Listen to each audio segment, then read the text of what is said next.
व्याख्यामुद्रां करसरसिजैः पुस्तकं शङ्खचक्रे बिभ्रद्भिन्नस्फटिकरुचिरे पुण्डरीके निषण्णः अम्लानश्रीरमृतविशदैरंशभिप्लावयन् मामाविर्भूयात् अनगमहिमा मानसे वागधीशः। नमस्ते प्राणेश प्रणत विभवायावनिमगाः नमः स्वामिन् रामप्रियतमानमन् गुरुगुण नमस्तुभ्यं भीम प्रबलतमकृष्णेष्ट भगवन् नमः श्रीमन्मध्वप्रदिश सुदर्शन्नो जय जय श्री गुरुभ्यो नमः। नारायणं सुरगुरुं जगदेकनाथं भक्तप्रियं सकललोकनमस्कृतं च त्रैगुण्यवर्जितमजं विभुमाद्यमीशं वन्दे भवग्नम् अमरासुरसिद्धवन्द्यं नारायणं नमस्कृत्य नरं चैव नरोत्तमं देवीं सरस्वतीं व्यासं ततो जयमुदीरये।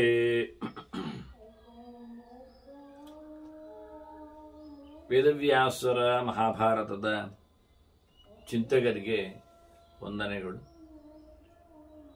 ಶಾಂತಿ ಪರ್ವದ 201ನೆಯ ಪ್ರವಚನ, ಪಾರಿವಾಳದ ಕತೆ ಕೇಳುತ್ತಿದ್ದೇವೆ. ಬೇಡ ಮರದಡಿಯಲ್ಲಿ ಬಂದಿದ್ದಾನೆ, ಮಲಗಿದ್ದಾನೆ, ತತ್ತರಿಸಿ ಹೋಗಿದ್ದಾನೆ. ಇತ್ತ ಪಂಜರದೊಳಗಿನ ಕಳೆದು ಹೋದ ಗಿಳಿಯ ಬಗ್ಗೆ ಯೋಚನೆ ಮಾಡ್ತಾ ಕೂತಿದೆ ಮರದ ಮೇಲಿನ ಗಂಡುಗಿಳಿ. ಅತ್ತ ಗಂಡುಗಿಳಿ ಮರದ ಮೇಲೆ ಕೂತಿದೆ, ಹೆಣ್ಣು ಗಿಳಿ ಪಂಜರದಲ್ಲಿ ಸಿಕ್ಕಿ ಬಿದ್ದಿದೆ. ಹೀಗಾಗಿ ಗಂಡುಗಿಳಿ ಏನು ಬಂದಿಲ್ಲ ನನ್ನ ಹೆಂಡತಿ ಅಂತ ಅತ್ತಿದೆ, ಗೋಗರೆದಿದೆ. ಆವಾಗ ಎಂತಹ ಗಂಡ ನನ್ನ ನೆನಪಿನಲ್ಲಿದ್ದಾನೆ ಅಂತ ಹೇಳುತ್ತಾ ಪಂಜರದೊಳಗಿಂದಲೇ ಹೆಣ್ಣು ಗಿಳಿ ಹೇಳುತ್ತದೆ, ಯಾರು ಗಂಡನ ಪ್ರೀತಿಗೆ ಪಾತ್ರಳೋ ಆಕೆಯೇ ಮಸ್ತು ಧನ್ಯಳು ಅಂತ ಹೇಳಿ.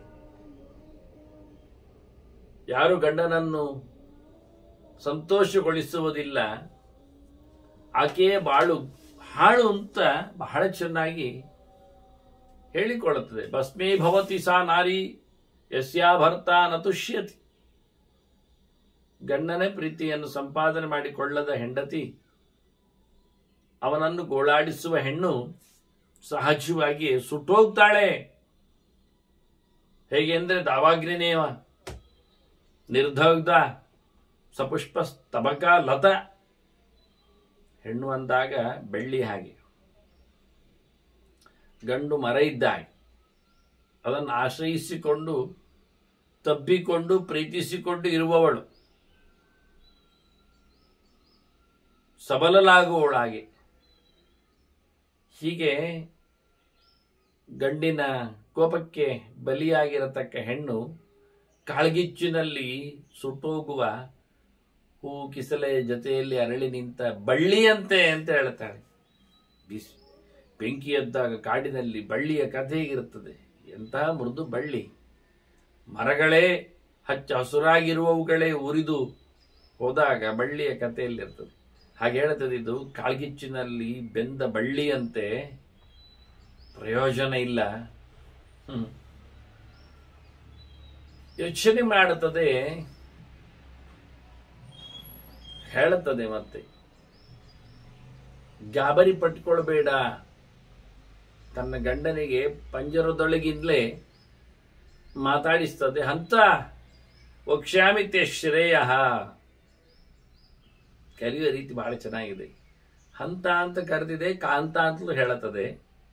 ನನಗೇನು ಬಹಳ ಚೆನ್ನಾಗಿ ಕಾಣುತ್ತದೆ. ಯಾಕೆಂದ್ರೆ ಈ ಅಕ್ಷರಗಳ ರಾಶಿಯಲ್ಲಿ ಹುಡುಕಿದಾಗ ಹಕ್ಕಿಗಳಿಗೆ ಹಕಾರವೇ ಮೊದಲು ಉಚ್ಚಾರಣೆಗೆ ಬರ್ತದೆ ಕಾಣುತ್ತದೆ. ತುಟಿ ಬಿಚ್ಚಿದಾಗ ಕೂಗಲಿಕ್ಕೆ. ತುಟಿಯಿಂದ ಅವುಗಳದ್ದು ಕೊಕ್ಕು. ಕೊಕ್ಕು ಹೊರಗೆ ತೆಗೆದ್ರೆ ಸತ್ತು ಬರಬೇಕು.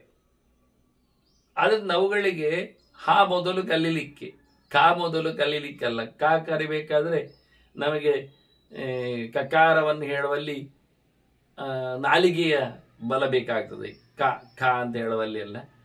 ಹಕ್ಕಿಗಳಿಗೆ ನಾಲಿಗೆ ಇಲ್ಲಲ್ಲ ಕೆಲವಕ್ಕೆ, ಅದು ಪಾರಿವಾಳಕ್ಕಂತೂ ಇಲ್ಲ. ಹೀಗಾಗಿ ಅದು ಕಾಂತ ಅನ್ನುವುದನ್ನೇ ಹಂತ ಅಂತದೆ. ಮಕ್ಕಳ ಭಾಷೆಯಲ್ಲಿ ಹೇಳಿದಾಗೆ ಅವುಗಳಿಗೆ ಕೆಲವು ಅಕ್ಷರಗಳು ಬರುವುದಿಲ್ಲ, ಹಲ್ಲುಗಟ್ಟಿಯಾಗಿರುವುದಿಲ್ಲ ಕೆಲವೊಮ್ಮೆ. ಹೀಗಾಗಿ ಅವಳು ಏನು ಹೇಳಿದ್ರು ಚಂದ ಕಾಣತ್ತಲ್ಲ, ಹಾಗೆ ತೊದಲು ನುಡಿ ಅಂತ ಕರೆದಾಗೆ ಇದು ಹಕ್ಕಿ ಹುಲಿ. ಹಕ್ಕಿ ಹುಲಿಯಲ್ಲಿ ಏನುಂಟು ಗಮ್ಮತ್ತು ಕೇಳಿದ್ರೆ ಅದು ಬಹಳ ಚೆನ್ನಾಗಿ ಅಂತ ಅಂದ್ರೆ ಪಕ್ಕ ಹೇಳುವಾಗ ಅಂತ ಕರೆದ ಕಾಂತ ಅಂತಲೇ ಕರೆದದ್ದು. ಕಕಾರ ಮೊದಲಕ್ಷರ ವ್ಯಂಜನದಲ್ಲಿ, ಹಕಾರ ಕೊನೆ ಅಕ್ಷರ. ಯೋಚನೆ ಮಾಡಿ ಈಗ ಎಲ್ಲಿದೆ ಅಂತ. ಇದೆಲ್ಲ ವ್ಯಾಸರ ಕೊಡುಗೆ ಅದ್ಭುತ. ಅದು ಇದ್ದೆಲ್ಲ ಹೇಳ್ತದೆ. ಕಾಂತವು ಕರೀತದೆ, ಕರೆಯುವುದಿಲ್ಲ ಅಲ್ಲ. ಹಕ್ಕಿ ಮಾತಾಡುವುದೇ ನಮಗೊಂದು ದೊಡ್ಡ ರೋಚಕ. ಅದರಲ್ಲಿ ಮತ್ತೆ ಅದು ಹೇಗೆ ಕರೆದ್ರೆ ಪಂಜರದಲ್ಲಿ ಬಿದ್ದಿದೆ, ಸ್ವಯಂ ತನ್ನತನವನ್ನು ಕಳ್ಕೊಂಡಿದ್ದೆ. ಆದರೆ ಬಹಳ ಗಂಡನ ಅಪ್ಪುಗೆಗೆ ತುಂಬ ಇಷ್ಟಪಟ್ಟ ಹಕ್ಕಿ ಮಾತಾಡ್ತದೆ. ತುಂಬ ನೊಂದುಕೊಂಡಿದ್ದಾನೆ ನನ್ನ ಬಗ್ಗೆ. ಹಾಗಾಗಿ ಹೇಳುತ್ತದೆ, ಅಂತ ಶ್ರೇಯ ಅಂತ ವಕ್ಷ್ಯಾಮಿತೆ ಶ್ರೇಯ. ನಿನಗೆ ಒಂದು ಒಳ್ಳೆ ಮಾರ್ಗ ಇದೆ, ನಿನಗೆ ಮಂಗಳ ಆಗುತ್ತೆ, ನಿನಗೆ ಒಳ್ಳೇದಾಗುತ್ತೆ, ನಿನಗೆ ಒಳ್ಳೇದನ್ನು ಹೇಳುತ್ತೇನೆ ಹೇಗಾಗತ್ತೆ ಅಂತ ಹೇಳಿ. ನೀನು ಹಾಗೆ ಮಾಡು. ಸುತ್ವಾತು ಕುರುತ ತಥಾ. ನಾನು ಕೇಳಿದಾಗಿ ನೀನು ಮಾಡಿಬಿಡ್ತೀಯಾ? ಹಾಗೆ ಮಾಡು. ಏನು ಗೊತ್ತಾ? ಶರಣಾಗತ ಸಂತ್ರಾತ ಭವ ಕಾಂತ ವಿಶೇಷತಃ. ಮರದಡಿಗೆ ಬಂದಿದ್ದಾನೆ, ಬೇಡ. ಮರದ ಬುಡದಲ್ಲಿದ್ದರೂ ನನ್ನಾಕೆ ಪ್ರಿಯೆ, ನನ್ನ ಮನೆಯಲ್ಲಿದ್ದಾಗೆ ಸಂಪತ್ತು ಸಂಭ್ರಮ ಅಂತ ಹೇಳಿಕೊಂಡೆ. ಈಗ ನಮ್ಮಡೆಗೆ ಕಷ್ಟಪಟ್ಟು ಆಸರೆಗಾಗಿ ಬಂದಿದ್ದಾನೆ. ಶರಣ ಅಂದ್ರೆ ಶೆಲ್ಟರ್. ಹಾಗಾಗಿ ಅವನನ್ನು ನಾವು ಕಾಪಾಡುವುದು, ನೋಡಿಕೊಳ್ಳುವುದು ನಮ್ಮ ಧರ್ಮ ಅಲ್ವಾ? ನೀನಾಗು ಶರಣಾಗತ ರಕ್ಷಕನಾಗಬೇಕು ನೀನು. ವಿಶೇಷವಾದಂತಹ ಸೇವೆ ನಿನ್ನಲ್ಲಿ ಇದೆ ಈಗ ಅಂತ ಮತ್ತೆ ಕಾಂತ ಅಂತ ಕರೆದು ಹೇಳುತ್ತದೆ. ತುಂಬ ಕಷ್ಟದಲ್ಲಿದ್ದ. ಶೀತಾರ್ಥಶ್ಚ ಕ್ಷುಧಾರ್ಥಶ್ಚ. ಹಸಿವು ಬಾಧೆ ಅವನಿಗಿದೆ, ಚಳಿಯ ತೊಂದರೆ ಆತನನ್ನು ಆವರಿಸಿದೆ. ಪೂಜಾವಸ್ಮೆ ಸಮಾಚಾರ. ಅವನೇ ನಿನ್ನ ಉಪಚಾರ ಮಾಡು, ಚಂದ ಉಪಚಾರ ಮಾಡು, ಸಮಾಚಾರ ಪೂರ್ಣವಾದಂತಹ ಅವನ ಸೇವೆಯನ್ನು ನೀನು ಮಾಡಬೇಕು.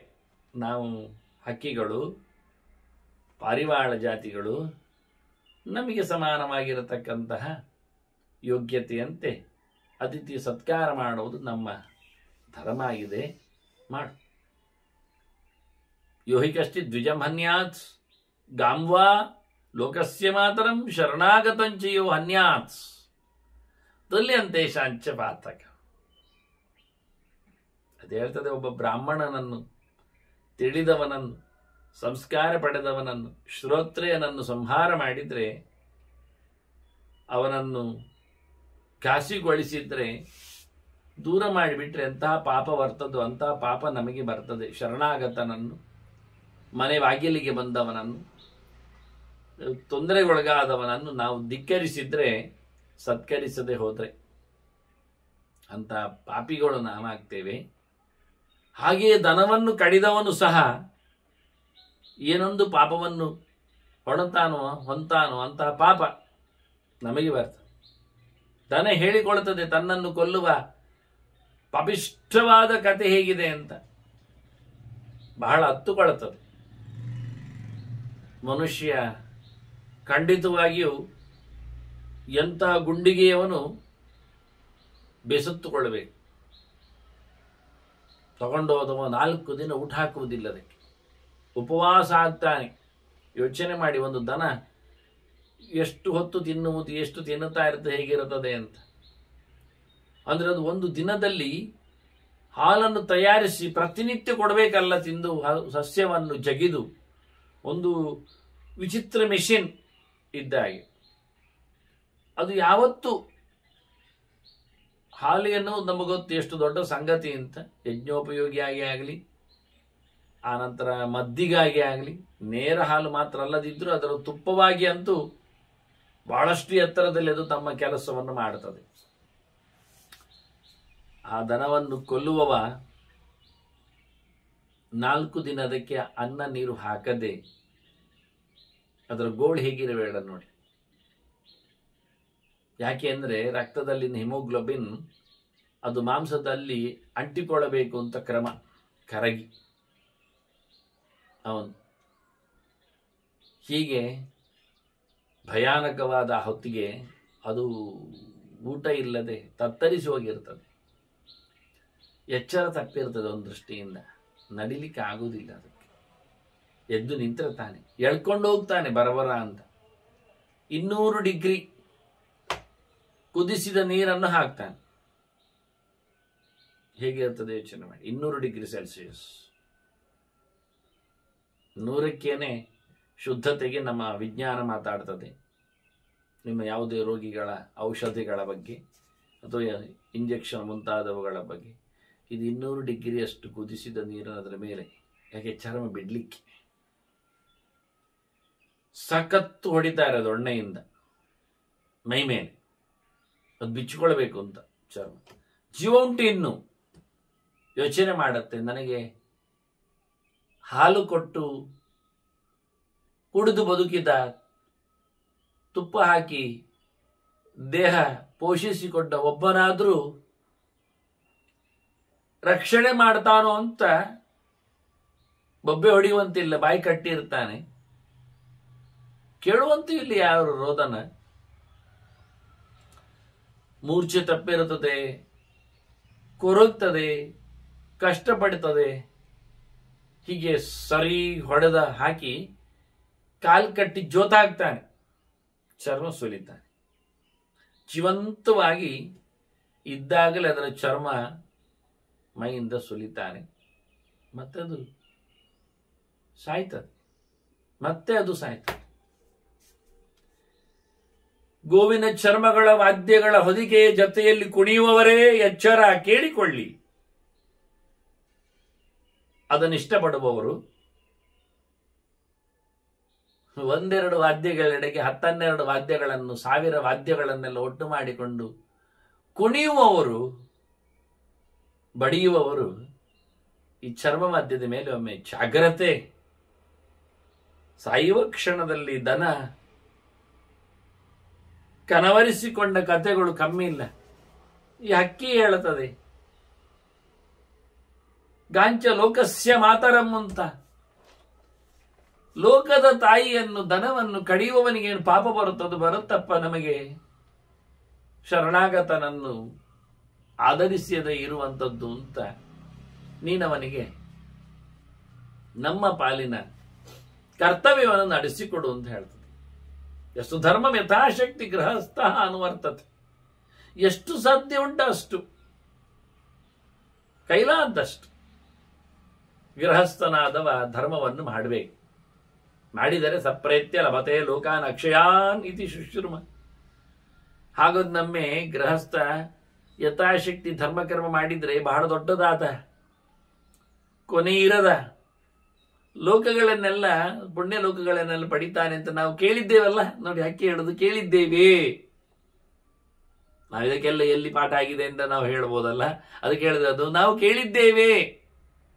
ಅದನ್ನ ಕಾಡಿನಲ್ಲಿ ಕೂತ ಹಕ್ಕಿಗಳಿಗೆ, ಆಶ್ರಮದ ವಾಸಿಗಳಿಗೆ ಹೇಳುವಂತ ಸಂಗತಿಗಳು ಕಿವಿಗೆ ಬೀಳ್ತದೆ, ತಲೆಗೆ ಹೋಗ್ತದೆ. ಹೇಳಲಿಕ್ಕೆ ಬರುವುದಿಲ್ಲ ಅಂತ ನಮ್ಮೊಟ್ಟಿಗೆ ಅಷ್ಟೇ, ಅವುಗಳು ಹೇಳಿಕೊಳ್ಳುತ್ತಾರೆ. ಇದು ಹೇಳ್ತದೆ, ನಾವೆಲ್ಲ ಕೇಳಿದ್ದೇವಲ್ಲ. ಗೃಹಸ್ಥ ಧರ್ಮದಲ್ಲಿ ಅತಿಥಿ ಸತ್ಕಾರಕ್ಕೆ ತುಂಬ ಫಲ ಇದೆ ಅಂತ. ನೀನಂತೂ ಗೃಹಸ್ಥ, ಮಕ್ಕಳು ಮರಿ ಆದವ, ಅದು ಗಂಡು ಸಂತಾನ ಬೇರೆ ಉಂಟು ನಿನಗೆ. ತ್ವಂ ಸಂತಾನವಾನದ್ಯ ಪುತ್ರವಾನ ಪಿಚ ದ್ವಿಜ. ನೋಡಿ, ಇದನ್ನು ದ್ವಿಜ ಅಂತ ಕರೀತದೆ. ಅಕ್ಕಿಯು 2 ಸತಿ ಉಡ್ತದಲ್ಲ ಸಂಸ್ಕಾರದಲ್ಲಿ. ಮೊಟ್ಟೆಯೊಂದೊಮ್ಮೆ, ಹಾಗೆ ಮೊದಲೊಂದೊಮ್ಮೆ ಎಂದು, ಮೊಟ್ಟೆಯಾಗಿ ಒಮ್ಮೆ, ಮೊಟ್ಟೆಯೊಂದೊಮ್ಮೆ ಅಂತ. ಆದ್ರಿಂದ ದ್ವಿಜ ಶಬ್ದ 2ಕ್ಕೂ ಅನ್ವಯ. ಅದರಿಂದ ಇದು ಬಹಳ ಚೆನ್ನಾಗಿ ರೋಚಕವಾಗಿ ಮಾತಾಡಿದೆ. ಯಾರಾದರೂ ಒಬ್ಬ ದ್ವಿಜನನ್ನು ಸಂಹಾರ ಮಾಡಿದರೆ ಏನು ಪಾಪ ಬರ್ತದ? ಆ ಪಾಪ ಶರಣಾಗತರ ರಕ್ಷಣೆಗೆ ಮಾಡದೆ ಹೋದ್ರೆ ಬರ್ತದೆ ಅಂತ. ಇವ ಹಕ್ಕಿಗೊಲ್ಲುವವ ನೋಡಿ, ಹಕ್ಕಿಯನ್ನು ಸಾಯಿಸುವವನಿಗೂ ದ್ವಿಜ ಹಂತ ಅಂತ ಹೆಸರು ಬಂತು. ಒಬ್ಬ ಸಂಸ್ಕಾರವಂತ ವೇದಜ್ಞನನ್ನು ಸಂಹಾರ ಮಾಡಿದ್ದಕ್ಕೂ ಆ ಪಾಪ ಇರ್ತದೆ. ಇದು ಆ ದ್ವಿಜ ಶಬ್ದ ಎಷ್ಟು ಚೆನ್ನಾಗಿ ಈ ಕರ್ತಿ ದ್ವಿಜ ಮನ್ಯಾತ್. ಹಕ್ಕಿಯನ್ನೊಬ್ಬ ಹೊಡೆದರು, ದನವನ್ನು ಕಡಿದರು, ಶರಣಾಗತ ರಕ್ಷಣೆಗೆ ಪಾಲು ಕೊಡದಿದ್ದರೂ ಪಾಪಿ ಅನಿಸ್ತಾನೆ ಅಂತ ಹೇಳುವಾಗ ಹಕ್ಕಿಯನ್ನು ಹೊಡೆದರೂ ಅರ್ಥ ಆಗತ್ತೆ, ಒಬ್ಬ ಬ್ರಹ್ಮಹತ್ಯೆ ಮಾಡಿದವನ ಅರ್ಥವೂ ಬರುವ ಹಾಗೆ. ಅದೇ ಹೇಳಿದ ಹಕ್ಕಿಯ ಶಬ್ದದಲ್ಲಿ ತಾನು ದ್ವಿಜ, ಹಕ್ಕಿ, ಇವ ಹಕ್ಕಿ ಮುರುಕ. ಆದರೆ ಅವನು ಇವತ್ತು ನಮಗೆ ನಮ್ಮ ಶೆಲ್ಟರಿಗೆ, ನಮ್ಮ ಆಸರೆಗೆ ಬಂದಿದ್ದಾನೆ. ನಾವು ಅವನಿಗೇನಾದರೂ ಆತಿಥ್ಯ ಮಾಡಬೇಕು. ದಾರಿ ಹೋಗವ, ಸಿಕ್ಕಾಕೊಂಡವ, ನತದೃಷ್ಟವ. ಹಾಗಾಗಿ ಅವನ ಬಗ್ಗೆ ಬಹಳ ಕನಿಕರದಿಂದ ಹಕ್ಕಿ ಮಾತಾಡ್ತದೆ. ನೀನು ತ್ವಂ ಸ್ವದೇಹೇ ದಯಾಂ ತ್ಯಕ್ತ್ವ ಧರ್ಮಾರ್ಥೋ ಪರಿಗೃಹ್ಯ. ನೀನು ನನ್ನ ಬಗ್ಗೆ ಯೋಚನೆ ಮಾಡಬೇಡ. ನಾನು ಯೋಚನೆ ಅವನ ಹತ್ತಿರದಲ್ಲಿ ಬಂದಿ ಅಂತ ಹೇಳಿಕೊಂಡು ಅದೆಲ್ಲ ಮರೆತು ಬಿಟ್ಟು ನೀನು ನಿನ್ನ ಬಗ್ಗೆ ಯೋಚನೆ ಮಾಡಬೇಡ. ಧರ್ಮ ಅರ್ಥ, ಅರ್ಥ ಪುರುಷಾರ್ಥ ಯಾವುದು? ನಮಗೆ ಸಂಪತ್ತಲ್ಲ, ನಮಗೆ ಅನುಗ್ರಹ, ದೇವರ ಅನುಗ್ರಹ, ಪುಣ್ಯ. ಮಾಡಬೇಕಾದ ಕೆಲಸ, ಅದರ ಪ್ರಯೋಜನ, ಇಷ್ಟೇ. ಮಾಡ್ತಾ ಇರುವುದು ಧರ್ಮ, ಅದರಿಂದ ನಮಗೆ ಪುಣ್ಯ ಲೋಕ, ಅದರ ಆಚೆಗೇನಿಲ್ಲ. ಇದನ್ನು ಯೋಚನೆ ಮಾಡಿಕೊಂಡು ಪೂಜಾಮಸ್ಮೈ ಪ್ರಯುಂಕ್ಷ ತ್ವಂ ಪ್ರಿಯೇತಾದ್ಯ ಮನೋಯತ. ಅವನಿಗೆ ಹೇಗೆ ಇಷ್ಟ ಆಗ್ತದೆ ಹಾಗೆ ಮಾಡಿ, ಅವನ ಮನಸ್ಸು ಹಿತಾಗುವಂತೆ ಅವನಲ್ಲಿ ಕೇಳಿಕೊಂಡು ಬಹಳ ಚೆನ್ನಾಗಿ ಅವನಿಗೆ ಬೇಕಾದಷ್ಟು ಉಪಚಾರಗಳನ್ನು ನೀನು ಮಾಡಬೇಕು. ನಿನ್ನ ಬಗ್ಗೆ ಯೋಚನೆ ಮಾಡಬೇಡ. ಶರೀರೇ ಮಾಚ ಸಂತಾಪಂ ಗುರ್ವೀಥಾಹ ತ್ವಂ ವಿಹಂಗಮ. ಈ ಮಾತು ಭಾರಿ ಚೆನ್ನಾಗಿ ಅದಕ್ಕೆ ತಾಗಿದೆ. ಮತ್ತೆ ನಿನ್ನ ತಲೆ ಬಿಸಿ ಮಾಡಬೇಡ. ನಿನ್ನ ದೇಹದ ಬಗ್ಗೆ ಯೋಚನೆ ಮಾಡಬೇಡ. ಅದರ ಬಗ್ಗೆ ಯೋಚನೆ ಇಲ್ಲ, ಕಷ್ಟ ಆಗತ್ತೆ. ಹೆಚ್ಚಿನವರೆಲ್ಲ ಕೆಲಸ ಧರ್ಮಕರ್ಮ ಮಾಡುವಾಗೆಲ್ಲ ತಮ್ಮ ದೇಹದ ಬಗ್ಗೆಯೇ ಕಾಳಜಿ. ಚಳಿ ಆಗ್ತದೆ, ಶ್ರಮ ಆಗ್ತದೆ, ಉಪವಾಸ ಮಾಡಿದಾಗ, ಬೆಳಿಗ್ಗೆದ್ದು ಮಿಂದಾಗ, ಜಪಾನುಷ್ಠಾನಕ್ಕೆಲ್ಲ ಕುಳಿತುಕೊಂಡಾಗ, ಊಟಕ್ಕೆಲ್ಲ ಗಂಟೆ ಎದ್ದು ಕೂತ್ಕೊಳ್ತಾವ ಅವುಗಳು. ಅದಕ್ಕೆ ಹೇಳ್ತಾರೆ ದೇಹದ ಬಗ್ಗೆ ಯೋಚನೆ. ಕೃಷ್ಣ ಹೇಳಿದದನ್ನೇ ತಾಂತಿ ಕ್ಷಸ್ವ ಭಾರತ. ಮೊದಲಿಗೆ ಹೇಳಿದದ್ದು ಮಾತ್ರ ಸ್ಪರ್ಶಾಸ್ತು ಗೌಂತೆ ಶೀತೋಷ್ಣ ಸುಖ ದುಃಖದ ಆಗಮ ಪಾಯಿನ ಅನಿತ್ಯ ಅಂತ. ಇವೆಲ್ಲ ಬಂದು ಹೋಗ್ತದೆ ಮಾರಾಯ, ಎಲ್ಲರನ್ನೂ ಮಾತಾಡಿಸ್ತದೆ. ಅದು ಸ್ವಲ್ಪ ಸಹಿಸಿಕೋ ಅಂತಾನೆ. ಹಾಗೆ ಇದು ಹೇಳ್ತದೆ, ನೀನು ಸ್ವಲ್ಪ ಸಹಿಸಿಕೋ ಮಾರಾಯ. ಶರೀರೇ ವಾಚ ಸಂತಾಪಂ ಕುರ್ವೀತಾಸ್ತ್ವಂ ವಿಹಂಗಮ. ಶರೀರ ಯಾತ್ರಾಪ್ಯರ್ಥ್ಯರ್ಥಂ, ಅದು ಶರೀರ ಯಾತ್ರಾ ಪತ್ಯಾರ್ಥ. ನಿನಗೆ ಬದುಕಲಿಕ್ಕೆ, ನಿನಗೆ ಮಕ್ಕಳಿಗೆ ಎಲ್ಲ ನೀನು ಇನ್ನು ಹೆಂಡತಿಯರನ್ನು ಪಡೀಲಿಕ್ಕೆ ಬರ್ತದೆ ನಿನಗೆ. ಅನ್ಯಾನ್ ದಾರಾನ್ ಅವೈಪ್ಸ್ಯಸಿ, ನಿನಗೆ ಉಪೈಷ್ಯಸಿ. ನನ್ನ ಮೇಲೆ ನಿನಗೆ ಆಸೆ ಕೊಡಬೇಡ. ಯಾರನ್ನಾದ್ರೂ ಪಡಿ ನೀನು. ಮತ್ತೆ ಇನ್ನೂ ನಿನಗೆ ಹೆಂಡತಿ ಅಕ್ಕಿಗಳು ಸಿಗ್ಲಿಕ್ಕೆ ಉಂಟು. ಇನ್ನೊಂದು ಹೆಂಡತಿ ಅಕ್ಕಿ ಆಗ್ತದೆ. ಮಕ್ಕಳು ಹಾಗೇ ಆಗಿದೆ ನಿನಗೆ, ಮತ್ತೊಂದು ಬೇಕಾಗಿಯೂ ಇಲ್ಲ. ಗೃಹಸ್ಥ ಧರ್ಮವನ್ನು ಪಾಲಿಸಲಿಕ್ಕೆ ನೀನು ನಿನ್ನ ದೇಹದ ಬಗ್ಗೆಯೂ ವರಿ ಮಾಡಬೇಡ. ನನ್ನ ದೇಹದ ಬಗ್ಗೆಯೂ ನನಗೆ ನೀನು ಕಾಳಜಿ ವಹಿಸಬಾರದು. ಹೀಗೆ ತುಂಬ ಕಷ್ಟದಲ್ಲಿ ಹೇಳಿತು. ಹೇಳಬಾರದ ಮಾತುಗಳಾದರೆ ಹೇಳದ ಉಪಾಯ ಇಲ್ಲದೆ ಹೇಳಿಕೊಂಡು ಅತಿ ದುಃಖಾನ್ವಿತ ಪ್ರೋಕ್ತ್ವ ಭರ್ತಾರಂ ಸಮುದೈಕ್ಷ್ಯತ. ಗಂಡ ಹಕ್ಕಿಯನ್ನು ಹೀಗೆ ಕಣ್ಣರಳಿಸಿ ನೋಡಿತ್ತಂತೆ. ಎಲ್ಲ ಕೆಲವು ಅವ್ಯಕ್ತವಾದ ಮಾತುಗಳು, ಕೆಲವು ಕಣ್ಣಿನ ಭಾಷೆಗಳು, ಹೇಗೆ ಏನು ಅಂತ. ಹಾಗಾಗಿ ಅವರಿಬ್ಬರು ನೋಡಿಕೊಂಡದ್ದು ಮಾತಾಡಿದ ಗೊತ್ತಾಯ್ತಲ್ಲ, ಅದಕ್ಕೆ ಸ್ವರ ಕೇಳಿದೆ, ಇದಕ್ಕೂ ಇಷ್ಟ ಆಗಿದೆ, ಹೇಳಿಬಿಟ್ಟಿದೆ. ಅದು ನೋಡು, ಗೃಹಸ್ಥ ಧರ್ಮವನ್ನು ನಡೆಸಿಕೊಡಬೇಕು, ಮಾಡಲಿಕ್ಕೆ ಉಂಟು. ಒಪ್ಪಿಗೆ ಆಯ್ತು. ಗಂಡು ಹಕ್ಕಿಗೆ ಇಷ್ಟ ಆಯ್ತು. ಅದು ಮಾತಾಡ್ತದೆ ಇವನ ಹತ್ರ ಬಂದು, ಹತ್ತಿರದಲ್ಲಿ ಆಗಂತುಕನಲ್ಲಿ ಬಂತು. ವಾಚ ಭೀಷ್ಮರ ಹೇಳ್ತಾರದು ಹೇಳಿತೀನು. ಸ್ವಾಗತಂ ತೇದ್ಯ ನಿನಗೆ ಸ್ವಾಗತ ಅಂತು ಬಂದಾಗಿದೆ. ಅದು ನಮ್ಮ ಮೇಲೆ ಸಭೆಯಲ್ಲಿ ಹಾಗೆ ಅಲ್ವಾ, ಬಂದು ಕೂತ ಬಳಿಕವೇ ನಾವೆಲ್ಲರಿಗೂ ಸ್ವಾಗತ ಹೇಳುದು, ಬನ್ರಿ ಬನ್ರಿ ಅಂತೇಳಿ ಸ್ವಾಗತ ಭಾಷಣ ಇರುವುದು. ಮತ್ತೆ ಮತ್ತೆ ಮೊದಲು ಮಾಡಿದ್ರೆ ಯಾರು ಕೇಳ್ತಾರೆ, ಯಾರಿಗೆ ಗೊತ್ತಾಗೋದಿಲ್ಲ. ಅವರ ಮನೆ ಹೋಗಿ ಬಂದು ಒಂದು ಭಾಷಣ ಮಾಡಿ ಬರುತ್ತಾ, ನಿಮಗೆ ಬರ್ಲಿಕ್ಕೆ ಹೇಳ್ತಾವ್ ಬನ್ನಿ ಅಂತೇಳಿ, ಇವ್ರು ಬಂದ ನಂತರ ಹೇಳ್ಬೇಕು.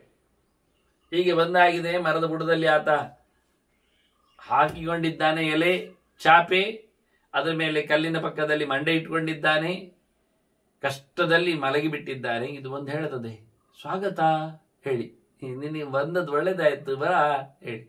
ಬ್ರೂಹಿ ಕಿಂಕರವಾಣಿತೆ, ಹೇಳಪ್ಪ ಮಾತಲ್ಲಿ ಹೇಳು, ಮಾತಾಡು, ಏನ್ ಮಾಡ್ಬೇಕು ನಿನ್ಗೆ, ಹೇಳು ಏನ್ ಮಾಡ್ಲಿ ನಿನಗೆ, ನಮ್ಮಿಂದ ಏನಾಗ್ಲಿಕ್ಕುಂಟು ಕೆಲಸ ನಾನು ಮಾಡುತ್ತೆ. ಸಂತಾಪಷ್ಟನ ಕರ್ತವ್ಯ, ನೀನು ಕಷ್ಟಪಡಬಾರದು, ದುಃಖಗೊಳ್ಳಬಾರದು. ಬಂದವ ಸುಖವಾಗಿರ್ಬೇಕು. ಮನೆ ಬಾಗಿಲಿಗೆ ಬಂದಿದ್ದೀಯಾ, ನಮ್ಮ ಮರದ ಹತ್ತಿರ ನಿಂತಿದ್ದೀಯಾ, ಮಲಗಿದ್ದೀಯಾ, ನಮ್ಮ ಮರದ ಬುಡದಲ್ಲಿದ್ದು ದುಃಖ ಪಟ್ರೆ ನಮಗೆ ಇಷ್ಟ ಆಗುವುದಿಲ್ಲ, ಒಳ್ಳೆದಾಗುವುದಿಲ್ಲ. ಸಂತಾಪಶ್ಚನ ಕರ್ತವ್ಯ ಸ್ವಗೃಹೇ ವರ್ತತೆ ಭವಾನ್ ಅಲ್ಲವಾ, ಏನ್ ಬೇಕು ಹೇಳು, ಮನೆ ಉಂಟು ನಮ್ಮದು. ಪ್ರಣಯೇನ ಬ್ರವೀಮಿತ್ವಾಂ ತ್ವಮಿನ ಶರಣಾಗತ, ನಿನ್ನ ಮೇಲೆ ಇಷ್ಟದಲ್ಲಿ ಹೇಳ್ತಾ ಇದ್ದೇವೆ, ಪ್ರೀತಿಯಿಂದ ಹೇಳ್ತಾ ಇದ್ದೇವೆ.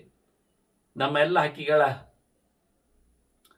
ಏನು ಕುಲಕ್ಕೆ ನಾಶಕ ಎನ್ನುವ ನೆಲೆಯಲ್ಲಿ ನಿನ್ನನ್ನು ಯಾವುದೋ ಒಂದು ಕಾಕುಧ್ವನಿಯಲ್ಲಿ ಹೇಳುತ್ತಾ ಇಲ್ಲ, ಆತ್ಮೀಯವಾಗಿ ಹೇಳುತ್ತಾ ಇದ್ದೇನೆ. ನೀನೀಗ ನಮಗೆ ಮನೆಗೆ ಬಂದವ, ನಮ್ಮನ್ನು ಒಂದು ರೀತಿಯಿಂದ ಉಪಕಾರಕ್ಕಾಗಿ ಯಾಚನೆ ಮಾಡಿ ನಿಂತವ. ನೀನು ಕಷ್ಟದಲ್ಲಿದ್ದೀಯಾ, ಏನಾಗ್ಬೇಕು ಹೇಳು. ಹಕ್ಕಿಗಳನ್ನು ಕೊಲ್ಲುವವನನ್ನು ಒಂದು ಹಕ್ಕಿ ಬಾ ಅಂತ ಹೇಳಿದ್ರೆ ಉಳಿದ ಹಕ್ಕಿಗಳೆಲ್ಲ ಹಕ್ಕಿ ಒಡೆದಾವ ಕೊನೆಗಲ್ವಾ ಅಂತ ಹೇಳ್ತದೆ. ಇಲ್ಲಪ್ಪ, ಈಗೊಂದು ಕತೆ ಉಂಟೇನು, ಅರಾವಪಿ ಉಚಿತಂ ಕಾರ್ಯಂ ಆತಿಥ್ಯಂ ಗೃಹಮಾಗತೆ ಅಂತ.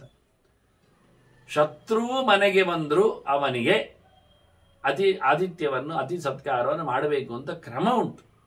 ಇದು ಕ್ರಮ, ಯೋಗ್ಯವಾದ ರೀತಿಯಲ್ಲಿ ಅವನಿಗೆ ಮನ್ನಣೆ ಮಾಡಬೇಕು. ಶತ್ರು ಆಗಿದ್ರು, ಶತ್ರು ಕಡೆಯಿಂದ ಬಂದಿದ್ರು, ಶತ್ರುವಾಗಿದ್ರು, ಅವನನ್ನು ಯಾವುದೇ ರೀತಿಯಿಂದಾಗಿ ಘಾಸಿಗೊಳಿಸಬಾರದು ಎನ್ನುವ ಆತಿಥ್ಯದ ನೆಲೆಯಲ್ಲಿ ಗೃಹಸ್ಥನ ಕಥೆ. ಯಾಕೆಂದ್ರೆ ಪಂಚಯಜ್ಞ ಪ್ರವೃತ್ತೇನ ಗೃಹಸ್ಥೇನ ವಿಶೇಷತ, ಇದು ಒಂದು ಗೃಹಸ್ಥನಿಗೆ ಇರತಕ್ಕಂಥ ಮಾತು. ಅವನು ಪಂಚಯಜ್ಞ ಸಂಪನ್ನ. ಪಂಚಯಜ್ಞ ನಮಗೊತ್ತು, ಕಳೆದ ಬಾರಿಯೂ ವಿವರಣೆ ಬಂದಿದೆ, ಮುಂದೆ ಕಡೆಯೂ ಬರಲಿಕ್ಕೆ ಉಂಟು. ವಾಸ್ತವವಾಗಿ ಅದರಲ್ಲಿ ಮುಂದಿನ ಒಂದು ಮಾತುಗಳಲ್ಲಿ ನಾವು ಅದನ್ನು ಚಿಂತನೆ ಮಾಡಲಿಕ್ಕೆ ಬರ್ತದೆ, ನೋಡುವ ಇರಲಿ. ಪ್ರಮುಖವಾಗಿ ಪಶು ಪಕ್ಷಿಗಳಿಗೆ ಬಲಿಯನ್ನು ಕೊಡುವುದೊಂದು, ಅದು ಒಂದು ರೀತಿಯ ಯಜ್ಞ. ಮಗದೊಂದು ಅತಿಥಿಗಳಿಗೆ ಉಣಬಡಿಸಿ ಅವರನ್ನು ತೃಪ್ತಿಪಡಿಸುವುದು, ಅದು ಮನುಷ್ಯ ಯಜ್ಞ. ಈಗ ಹೊರಗಿನ ಬಲಿಹರಣ ಮತ್ತು ಮನುಷ್ಯನಿಗೆ ಕೊಡತಕ್ಕಂಥ ಊಟೋಪಚಾರ, ಇದೆರಡು ಹೊರಗಿನಲ್ಲಿ ಇರತಕ್ಕಂತಹ ಎರಡು ವಿಶೇಷವಾದಂತಹ ಯಜ್ಞಗಳು. ಮತ್ತು ಮುಂದಿನ 3 ಯಜ್ಞಗಳ ಬಗ್ಗೆ ಮುಂದಿನ ಗೆರೆಗಳಲ್ಲಿ ವಿವರಣೆಯನ್ನು ಹೇಳುತ್ತೆ. ಇಂತಹ ಅತಿಥಿ ಸತ್ಕಾರ ಅದು ನೃಯಜ್ಞ. ಆನಂತರ ಭೂತಯಜ್ಞ, ಅದು ಬಲಿಹರಣ ಪ್ರಾಣಿಗಳಿಗೆ ಪಕ್ಷಿಗಳಿಗೆ ಅಂತ, ವಾಯಸ ಬಲಿಯು ಸೇರಿಕೊಂಡು. ಹೀಗಾಗಿ ಇದು 2 ಯಜ್ಞಗಳಲ್ಲಿ ಮತ್ತೆ ಪ್ರಧಾನವಾಗಿ 2 ಯಜ್ಞಗಳನ್ನು ಇಟ್ಟುಕೊಂಡು ಮತ್ತೆ 3 ಯಜ್ಞಗಳಲ್ಲಿ ರತನಾದ ಗೃಹಸ್ಥನಿಗೆ ಅದೇನು ಪಂಚಯಜ್ಞಾಂಸಿಯೋ ಮೋಹಾತ್ ನಕರೋತಿ ಗೃಹಾಶ್ರಮಿ ತಸ್ಯ ನಾಯಂ ನಚಪರಃ ಲೋಕಃ ಭವತಿ ಧರ್ಮತಃ. ಪಂಚಯಜ್ಞಗಳನ್ನು ಮನುಷ್ಯನಾಗಿದ್ದವ ಮನೆಯಲ್ಲಿ ಕಟ್ಟಿಕೊಂಡು ಕೂತವ ಮಾಡದೆ ಹೋದ್ರೆ ಅವನಿಗೆ ಈ ಲೋಕದಲ್ಲಿಯೂ ಇರುವ ಅಧಿಕಾರ ಇಲ್ಲ, ಪರಲೋಕ ಬಿಡಿ ಸಿಗುವುದೆಂತು ಸಾಧ್ಯವೇ ಇಲ್ಲ. ಅದನ್ನ ಧರ್ಮಕರ್ಮದಲ್ಲಿ ನೆಲೆಗೊಂಡವನು ಪಂಚಯಜ್ಞಗಳನ್ನು ಮನೆಯೇ ಮಾಡಿಕೊಂಡವನು ಮಾಡಲಿಕ್ಕೆ ಬೇಕು. ಮನೆ ಇದ್ದವನು ತಾನೇ ಹಕ್ಕಿಗಳಿಗೆ ಪ್ರಾಣಿಗಳಿಗೆ ಊಟ ಕೊಡಬಲ್ಲ, ಮನೆ ಇದ್ದನು ತಾನೇ ಅವನು ಅತಿಥಿಯನ್ನು ನೋಡಬಲ್ಲ. ಅತಿಥಿ ಬರುವಾಗ ನೋಡಬೇಕಾದ್ದು ಮನೆಯವನೇ ಅಲ್ವಾ. ಅತಿಥಿಯಿಂದ ಏನರ್ಥ, ಬಂದು ಹೋಗುವವ, ನಿಲುಗಡೆ ಮಾಡುವವ ಅಲ್ಲ. ಮತ್ತೆ ಎಲ್ಲಿ ಬೇಕವನೇ ನೋಡಿ. ಶತ್ರುಗಳಾದ್ರೂ ಆತಿಥ್ಯ ಮಾಡಬೇಕೆನ್ನುವುದಕ್ಕೆ ಒಬ್ಬ ಮರ ಕಡಿಯುವ ಬರ್ತಾನೆ, ಆಗ ಮರ ಅವನಿಗೆ ನೆರಳು ಕೊಡುವುದಿಲ್ಲ ಹೇಳ್ತದ? ಇಲ್ಲ. ಕಡಿಯುವವನು ಅದರ ನೆರಳಲ್ಲೇ ಮಲಗಿರ್ತಾನೆ, ಅಲ್ಲೇ ಅದರ ನೆರಳಿನೆಲ್ಲ ಆಶ್ರಯಿಸಿಯೇ ಅದನ್ನು ನೋಡಿಕೊಂಡೇ ಕಡಿತಾನೆ. ಹೇಗೆ ಉಂಟು?